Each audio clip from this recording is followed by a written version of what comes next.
आपने कहा था ना इस बार वेडिंग एनिवर्सरी पर आप मेरे सोने का हार सुनार से छुड़वा कर लाओगे।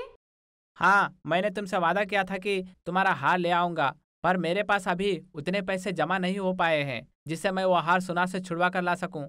मुझे नहीं पता, मुझे मेरा हार एनिवर्सरी पर चाहिए। आप कहाँ से लाओगे, क्या करोगे, मुझे कुछ नहीं पता। सोनू अब बहुत परेशान होता है और वो अपनी दुकान पर जाता है और बहुत मेहनत से पैसे जमा करता है। फल ले लो, फल, ताजे ताजे फल। अब एक चिड़िया आती है और सोनू से फल लेकर उड़ जाती है। सोनू आज ज्यादा फल नहीं बेच पाता और वह घर जाने के लिए उड़ जाता है। आ गए आप, आज कमाई करके आए हो या फिर बस ऐसे ही हाथ हिलाते हुए आ रहे हो। चंपा, तुम आते ही मेरा मूड खराब मत किया करो। मैंने कहा है तुमसे कि मैं कैसे भी करके तुम्हारा हार तुमको एनिवर्सरी तक दे दूंगा। रोज रोज मुझसे मत पूछा करो। हाय हाय, अब तो मेरे सवाल करने से भी इनको दिक्कत होने लगी है। अब से नहीं पूछूंगी, बस मुझे मेरा हार एनिवर्सरी तक चाहिए। मिल जाएगा, अब खाना लगाओ। अगले दिन जब सोनू दुकान लगाता है और फल बेचने के लिए बैठता है, तब बहुत जोर से आंधी आती है और सोनू का सारा सामान हवा में उड़ जाता है। बचाओ बचाओ, मेरे फल, मेरी टोकरी, मेरी रेहड़ी, कोई तो बचा लो। कुछ घंटे बाद आंधी शांत होती है, लेकिन सोनू का सारा सामान उड़ जाता है। अब सोनू जब घर आता है तो चंपा उससे लड़ाई करने लगती है। अरे वाह, अभी तक तो एक फल नहीं बिक रहा था और अब सारा सामान और सारे फल उड़ा कर आए हो। अब पैसे कहाँ से आएंगे और हमारा घर कहाँ से चलेगा। तुम तो ऐसे ही कह रही हो जैसे आंधी को मैंने ही बुलाया था। मुझे कुछ नहीं पता, मुझे बस मेरा हार चाहिए। अगले दिन सोनू काम की तलाश में पूरे जंगल में भटकता है, लेकिन उसे कहीं काम नहीं मिलता। हार खाकर वह पेड़ के नीचे बैठ जाता है और तब उसकी नजर चिंटू के बंगले पर पड़ती है। वो उधर उसके पास जाता है। सुनिए साहब, मुझे काम की बहुत जरूरत है। आप मुझे अपने यहाँ नौकर रख लीजिए। रख तो लूँ मैं तुम्हें, पर तुम क्या काम कर सकते हो मेरे यहाँ? मालिक, आपके यहाँ इतनी सुंदर फुलवाड़ी है, मैं आपके यहाँ माली का काम कर लूँगा। अच्छा अच्छा, ठीक है, कल से काम पर आ जाना। अगले दिन सुबह सोनू उड़कर चिंटू के बंगले पर जाता है। चिंटू सोनू को जो जरूरत का सामान होता है उसे लाने के लिए पैसे देता है। सोनू बाजार से सामान लाकर अपना काम शुरू कर देता है। सोनू, सोनू। जी मालिक, यहाँ फूलों में पानी देने के बाद उधर की घास भी काट देना, बहुत बड़ी हो गई है। जी मालिक, काट दूंगा। सोनू बहुत मेहनत से पूरे मंथ काम करता है और अब चिंटू सोनू को उसके 1 महीने की सैलरी देता है। सोनू सैलरी पाकर बहुत खुश होता है। तभी उसे ख्याल आता है कि उसे चंपा का हार भी लाना है, तो वहीं से वो उड़कर सोनार के पास चला जाता है। आज तो चंपा बहुत खुश हो जाएगी। आज उसका हार मैं सुनार से वापस लेकर उसको दे दूंगा। अबे ओए सुन, सारे पैसे हमको दे वरना यही मार डालेंगे हम तुझे। नहीं नहीं, आप लोग मेरे साथ ऐसा नहीं कर सकते। अबे चुप साले, प्रवचन मत दे, जो बोला है वो कर, सारे पैसे हमको दे जल्दी। अब उन चोर चिड़ियों की लड़ाई सोनू से होती है और वो सोनू को मारते हैं और पैसे लेकर उड़ जाते हैं। सोनू रोता हुआ घर वापस आता है। अरे अरे, क्या हुआ जी, ये चोट आपको कैसे लगी। अब सोनू सारी बातें चंपा को बताता है। नाश हो उन चोरों का, मेरा तो करम फूट गया जो तुमसे शादी करी मैंने। रोज कोई ना कोई नया कांड करके आते हो तुम। अगले दिन सोनू फिर काम पर जाता है और पूरी ईमानदारी से पूरे मंथ काम करता है।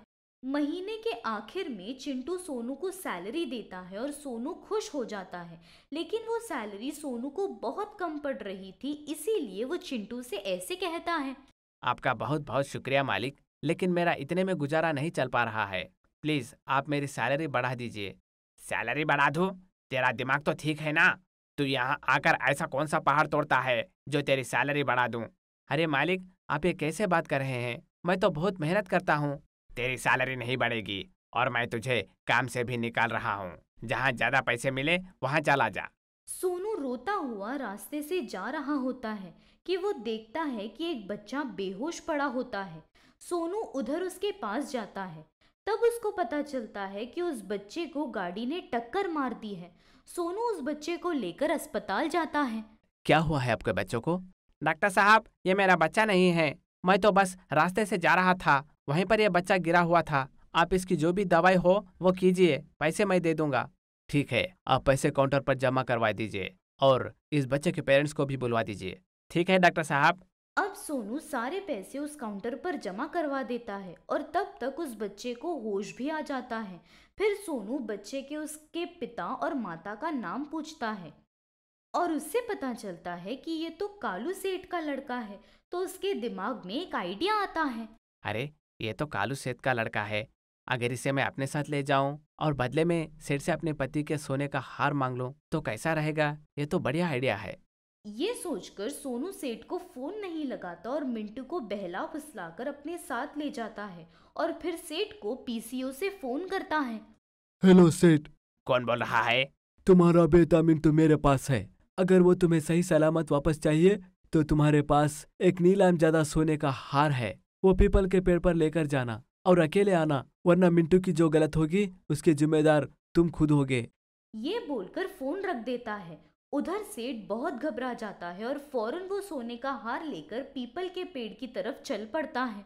हार दो, मिंटू लो। ये लो, पकड़ो हार और मेरे बेटे को छोड़ दो। सोनू खुशी से घर वापस आकर चंपा को सोने का हार देता है। चंपा, चंपा, कहाँ हो? अरे वाह, आज कौन सा लड्डू मिल गया, बहुत खुश हो तुम। तुम अपनी आंखें बंद करो और पीछे मुड़कर खड़ी हो जाओ। चंपा आंख बंद करके मुड़कर खड़ी हो जाती है। सोनू अब वो सोने का हार चंपा को पहनाने लगता है। अरे अरे, आप ये मेरे गले में क्या डाल रहे हो? तू मेरी कब से मत खा रही थी कि सोने का हार चाहिए, सोने का हार चाहिए। अब ले और रोज पहन इस हार को। अरे वाह, आप हार ले आए। हाँ, मैंने तुमसे वादा किया था ना कि मैं तुम्हारा हार जरूर लाऊंगा, और देखो मैंने अपना वादा पूरा कर दिया। आज तो मैं बहुत ज्यादा खुश हूँ। चंपा अभी सही से खुशी मना भी नहीं पाई थी कि अचानक उसके घर में पुलिस चीड़े घुस आते हैं और सोनू को गिरफ्तार कर लेते हैं।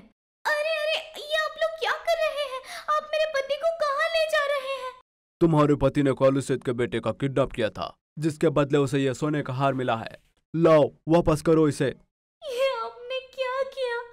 आज तक मेरे पास भले ही हार नहीं था, पर कम से कम सम्मान तो था, पर आपने आज मुझसे वो भी छीन लिया। सोनू कुछ नहीं कह पाता और पुलिस उसे खींच कर ले जाती है।